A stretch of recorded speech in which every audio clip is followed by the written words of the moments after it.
ನಮಸ್ತೆ ಎಲ್ರಿಗೂ. ಎಲ್ಲರೂ ಹೇಗಿದ್ದೀರಾ? ಎಲ್ಲರೂ ಆರಾಮಂತ ಅಂದ್ಕೋತೇನೆ. ನಾನಿವತ್ತು ಬ್ರೇಕ್ಫಾಸ್ಟಿಗೆ ಪಲಾವ್ ಮಾಡಿಕೊಂಡೆ. ಸಂಡೇ ಸ್ವಲ್ಪ ಈಸಿ ಆಗುತ್ತೆ, ಬೇರೆ ಕೆಲಸ ಎಲ್ಲ ಮಾಡ್ಕೋಬೋದು ಪಲಾವ್ ಮಾಡಿದರೆ ಅಂತ. ಹಾಗೆ ಪಲಾವ್ ಮಾಡಲಿಕ್ಕೆ ಹೊರಟು ಪಲಾವು ಆಗತ್ತೆ ಅಂಥೇಳಿ ನೆಕ್ಸ್ಟ್ ಅಕ್ಕಿ ಕ್ಲೀನ್ ಮಾಡುವ ಅಂತ ಕೂತೆ.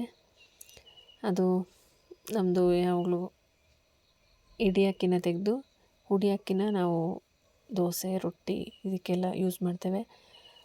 ಹುಡಿ ಅಕ್ಕಿನ ತೊಳೆದು ಒಣಗಿಸಿ ರೊಟ್ಟಿಗೆ ಕಡುಬು ಮಾಡೋಕ್ಕೆ ನೂಲು ಪುಟ್ಟು ಮಾಡೋಕ್ಕೆಲ್ಲ ತಗೋತೇವೆ. ಹಾಗಾಗಿ ನಾನು ಈ ಕೆಲಸನ ತಿಂಗಳಿಗೊಂದ್ಸಲ ಎಲ್ಲ ಮಾಡ್ತಾ ಇರ್ತೇನೆ. ಇಡೀ ಅಕ್ಕಿನ ತೆಗೆದು ಹುಡಿ ಅಕ್ಕಿನ ತೊಳೆಯೋದು, ಒಣಗಿಸೋದು ಈ ಥರ ಎಲ್ಲ. ಇವತ್ತು ಬಿಸಿಲಿತ್ತು ಮತ್ತು ಮಾರ್ನಿಂಗ್ ಪಲಾವ್ ಮಾಡಿದ ಕಾರಣ ನನಗೆ ಟೈಮು ಸಿಕ್ತು. ಹಾಗಾಗಿ ಅಕ್ಕಿನ ಒಂದ್ರಿ ಮಾಡೋದು ಅಂತ ಹೇಳ್ತಾರೆ. ಒಂದ್ರಿ ಅಂತ ಹೇಳಿದರೆ ಅದು ಮಿಡ್ಲಿಗೆ ಬಂದು ಭತ್ತ ಎಲ್ಲ ನಿಲ್ಲತ್ತೆ. ಆದರೆ ನಂದು ಆಗಲ್ಲ, ಬಟ್ ಭತ್ತ ಇದ್ದರೆ ಹುಡುಕಿ ತೆಗಿತೇನೆ. ಜೊತೆಗೆ ಇವತ್ತು ಅಕ್ಕಿ ಒಣಗಿಸೋಣ ಅಂತ ಹೇಳಿ ತೊಳೆದು ಹಾಕಿ, ಬಿಸಿಲಿತ್ತಲ್ವ, ಕೆಲಸ ಮುಗಿಯತ್ತೆ, ಅದರ ಪಾಡಿಗೆ ಅದು ಒಣಗತ್ತೆ ಬಿಸಿಲಿದ್ರೆ ಅಂತ ಹೇಳಿ ತೊಳೆದು ಹಾಕಿ ಒಣಗಕ್ಕೆ ಹಾಕಿದೆ.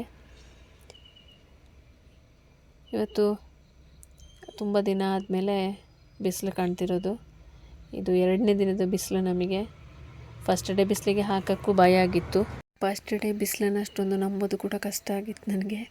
ಇದು 2ನೇ ದಿನದ ಬಿಸಿಲು ನೋಡಿ ರೈಸ್ನ ತೊಳೆದು ಒಣಗಕ್ಕಾಗ್ತದೆ. ನಾನು ತಣ್ಣೀರಲ್ಲೇ ತೊಳೆಯೋದು ಜಾಸ್ತಿ, ಬೇಗ ಒಣಗತ್ತೆ. ಬಿಸಿನೀರಿಗೆ ಅದಲ್ಲೇ ಸ್ವಲ್ಪ ಬೆಂದಂಗಾದರೆ ಒಣಗೋದು ಕಷ್ಟ ಅಂತ ಹೇಳಿ ತಣ್ಣೀರಲ್ಲೇ ತೊಳೆದು ಒಣಗಕ್ಕೆ ಹಾಕಿದೆ. ಬಿಸಿಲಿದ್ದಾಗ ಅಕ್ಕಿನ ಒಣಗಿಸ್ಕೊಂಡ್ರೆ ಯಾವಾಗ ಬೇಕಿದ್ರೂ ನಾವು ಹುಡಿ ಮಾಡ್ಕೋಬೋದು. ಅಂತೂ ಜಾಸ್ತಿ ರೊಟ್ಟಿ ಮಾಡ್ತಾ ಇರ್ತೇನಲ್ವ, ಅಕ್ಕಿ ಹುಡಿ ಜಾಸ್ತಿ ಬೇಕಾಗತ್ತೆ. ಅದೆಷ್ಟು ಬಿಸಿಲಿದೆ ಅಂತ ಹೇಳಿದರೆ ಇವತ್ತು ನೋಡೋಕ್ಕಾಗ್ತಿಲ್ಲ ಹೊರಗಡೆ. ಈಗ ಇಲ್ಲಿ ಅಕ್ಕಿನ ಬಿಸಿಲಿಗೆ ಹಾಕಿ ಹೊರಟೆ. ಇವತ್ತು ಗಂಗಮ್ಮನ ಕಟ್ಟಿದ್ದೆ. ಅವಳು ಹಗ್ಗ ಬಿಚ್ಚಿಸ್ಕೊಂಡು ಓಡಿ ಹೋಗಿದ್ಲು ರಾಣಿ. ಅವಳನ್ನು ಹಿಡಿದು ತರುವಷ್ಟೊತ್ತಿಗೆ ಸಾಕಾಯಿತು. ಇವತ್ತು ಇವರು ಇದ್ದ ಕಾರಣ ಫೋನ್ ಮಾಡಿ ಅವ್ರನ್ನ ಕರೆಸಿ ಲಾಸ್ಟಿಗೆ ಮಧ್ಯಾಹ್ನನೇ ಮನೆಗೆ ಕರ್ಕೊಂಡೋಗಿ ಕಟ್ಟಿದೆ. ಹುಲ್ಲು ಬೇರೆ ಇತ್ತು ಮನೆಯಲ್ಲಿ, ಹಾಗಾಗಿ ಗುದ್ಲಿ ಎಲ್ಲ ತಗೊಂಡು ತೋಟಕ್ಕೆ ಹೊರಟಿದ್ದೇನೆ. ಒಬ್ಬಳೆಲ್ಲ ಯಜಮಾನರು ಮುಂದೆ ಹೋಗ್ತಾ ಇದ್ದಾರೆ. ಬಿಸಿಲು ಬಂದರೆ ಅಂತಲ್ಲ, ನವಂಬರಲ್ಲಿ ಕಾಫಿ ತೋಟದಲ್ಲಿ ಎರ್ತೆ ಮಾಡೋದು ಅಂತ ಹೇಳ್ತಾರೆ ಇಲ್ಲಿ. ಹಾಗಾಗಿ ಈಗ 2 ದಿನದಲ್ಲಿ ಬಿಸಿಲು ಬಂದಿದೆ. ಮಳೆ ದೂರ ಆಯಿತು ಅಂತ ನೆನೆಸ್ಕೊಂಡು ಎರ್ತೆ ಶುರು ಮಾಡುವ ಅಂತ ಹೊರಟಿದ್ದೇವೆ.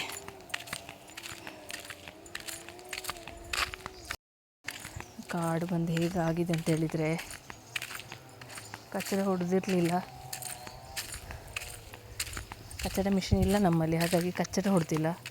ಇದೀಗೆಲ್ಲ ಗುದ್ಲೆಲ್ಲೇ ಎರ್ತೆ ಮಾಡಬೇಕಷ್ಟೇ.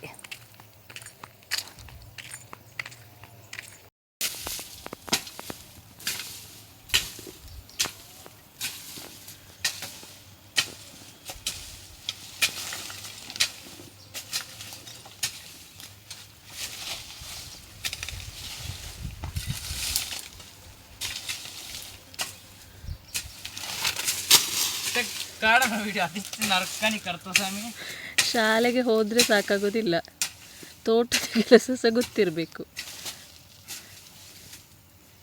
ನೋಡಿ ಕೂತ ಸುಸ್ತಾಯಿತು.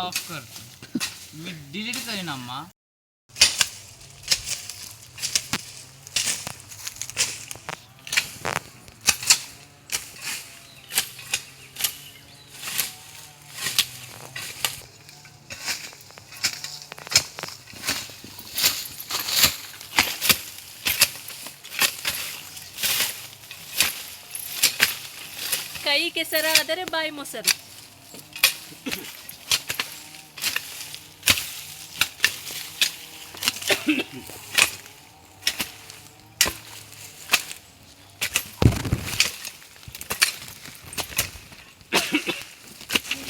ತೋಟದಲ್ಲಿ ಫುಲ್ ಗುದ್ಲಿ ಸೌಂಡೇ ಕೇಳ್ತಿದೆ. ನಮ್ಮ ಸ್ವಲ್ಪ ಕಷ್ಟದ ತೋಟ ಇದು. ಅಂತೂ ಇಂತೂ ಈ ತೋಟನ ಎತ್ತೆ ಮಾಡಿ ಮುಗಿಸಿ ಹೊರಟ್ವಿ.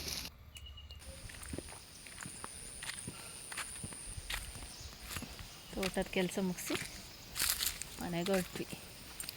ಒಡ್ಡರ್ ಥರ ಇದ್ದೇವೆ. ರೋಡ್ ಸೈಡ್ ಒಡ್ಡ್ರೆ ಕೆಲಸ ಮಾಡ್ತಾರಲ್ಲ ಗುದ್ಲಿ ಇಟ್ಕೊಂಡು, ಆ ಥರ ಕೆಲಸ ಮಾಡಿ ಫುಲ್ ಹಸಿವಾಗ್ತಿತ್ತು. ಕಾಫಿ ಜೊತೆಗೆ ಸಪ್ತಾರ್ ಅವ್ರದ್ದು ಅಕ್ಕಿ ರೊಟ್ಟಿ ಇತ್ತು, ಅದನ್ನ ಬಂದು ಫ್ರೈ ಮಾಡಿಕೊಂಡು ಬೆಂಡೆಕಾಯಿ ಪಲ್ಯ ಜೊತೆಗೆ ಎಲ್ಲರೂ ತಿಂದ್ವಿ. ನನಗಂತೂ ಸಖತ್ ಹಸಿವಾಗಿತ್ತು, ಆದರೆ ಎಲ್ರಿಗೂ ಫ್ರೈ ಮಾಡಿ ಕೊಟ್ಟು ಆಮೇಲೆ ತಿನ್ನೋಕ್ಕಾಗೋದು ನನಗೆ.